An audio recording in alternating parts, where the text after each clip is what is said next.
Assalamualaikum, salam sejahtera buat kita semua. Cina dilanda banjir mematikan akibat hujan terlebat dalam 1000 tahun. Menurut stasiun cuaca, Provinsi Henan, dengan ibu kotanya Zhengzhou menjadi wilayah yang terdampak banjir paling parah. Hujan lebat menyebabkan banjir di jalan-jalan utama dan menyebabkan sungai-sungai besar meluap pada Selasa, tanggal 20 Juli. Tentara Pembebasan Rakyat, PLA, melaporkan bahwa badai telah merusak bendungan Yihetan di dekat kota Loyang. Mereka memperingatkan, bendungan itu bisa runtuh kapan saja. Setelah retakan sepanjang 20 meter muncul di bendungan tersebut. Para pejabat di ibu kota provinsi Zhengzhou mengatakan 12 orang tewas dan 5 lainnya luka-luka.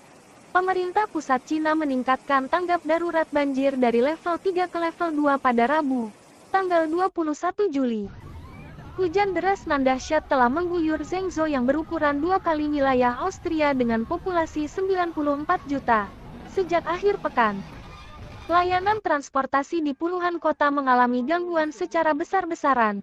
Zhengzhou yang dekat dengan Sungai Kuning harus menghentikan semua layanan kereta bawah tanah mereka pada Selasa, tanggal 20 Juli. Setelah hujan lebat dengan curah 200 mm turun hanya dalam 1 jam. Bendungan Gua Jiaju dekat Zhengzhou dilaporkan runtuh, menurut kantor berita CGTN. Dalam laporan AFP, Jumat, tanggal 11 Agustus tahun 2023, kematian akibat banjir di Provinsi Hebei naik menjadi 29 setelah badai Doksuri menyebabkan curah hujan paling parah sejak pencatatan dimulai 140 tahun lalu. Para ilmuwan mengatakan peristiwa cuaca ekstrim seperti itu diperburuk oleh perubahan iklim. Jalan-jalan di beberapa bagian Hebei, yang berbatasan dengan ibu kota, masih berlumuran lumpur ketika AFP berkunjung pada Rabu. Warga terlihat berebut untuk memulihkan barang-barang yang tergenang air dan membersihkan rumah yang rusak. Hingga Kamis, 29 orang telah tewas akibat hujan di seluruh provinsi. 6 di antaranya sebelumnya dinyatakan hilang, kata penyiar negara CCTV, Jumat. Bencana serupa juga menghantam pusat pemerintahan China, Beijing. Di ibu kota itu setidaknya 33 orang tewas, termasuk 2 petugas penyelamat.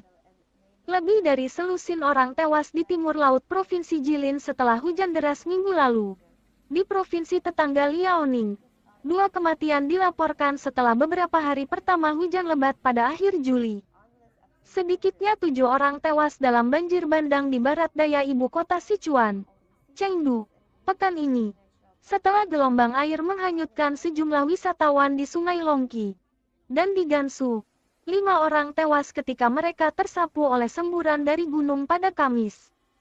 Hujan lebat diperkirakan akan turun lagi pada akhir pekan saat depresi tropis Hanun China. Tingkat siaga darurat diadakan di seluruh China Utara, dengan sungai-sungai utama dipantau secara ketat. Tambah Xinhua. Pemerintah China pada hari Rabu mengatakan akan mengalokasikan 1 miliar yuan untuk memberi kompensasi kepada penduduk di daerah yang tergenang dalam mengendalikan tingkat banjir.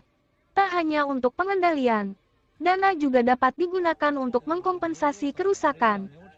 Di Hebei saja, para pejabat mengatakan hampir 4 juta orang terkena dampak banjir. Selain itu, ada 40.900 rumah yang ambruk diterpa badai dan banjir. Dana tersebut akan membayar kerusakan tanaman, peternakan hewan dan unggas, hutan komersial, rumah dan mesin pertanian. Jade Onodera News.